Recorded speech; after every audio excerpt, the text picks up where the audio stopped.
আমাদের সমাজের সবথেকে বড় সমস্যা, বরকে যদি বউয়ের হাতের কাজ করতে দেখে তাহলে মনে করেন প্রতিবেশী আত্মীয়-স্বজন সবাই একেবারে বউটার উপর চড়া হয়ে যাবে।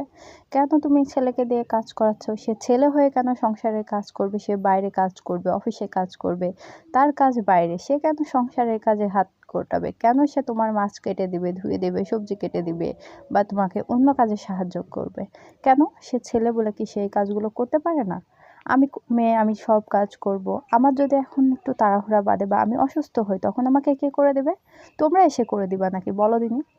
আমার বর আমাকে সাহায্য করছে, এতে যদি তার সমস্যা না হয় তোমাদের এত জ্বলে কেন? এই প্রতিবেশীগুলোর জন্য বরদের কাজ করতে দেখলেও অনেক সময় ভয় ভয় লাগে যে ও আল্লাহ, কখন কে বলে দিল বরকে দিয়ে এটা করাচ্ছে, বরকে দিয়ে ওটা করাচ্ছে। কেন রে ভাই, আমার বর আমাকে সাহায্য করছে, সে একবারও বলে নাই আমি তোমার এই কাজ করব না, আমি তোমার ও কাজ করব না। তাহলে তোদের এত সমস্যা কেন? তোদের বরকেও বল, তোদের বররাও করে দেবে। আমার বরকে যদি কেউ আমার হাতে হাতে সাহায্য করতে দেখে ছুটির দিনে, অনেক প্রতিবেশী এই কথাগুলো বলে থাকে।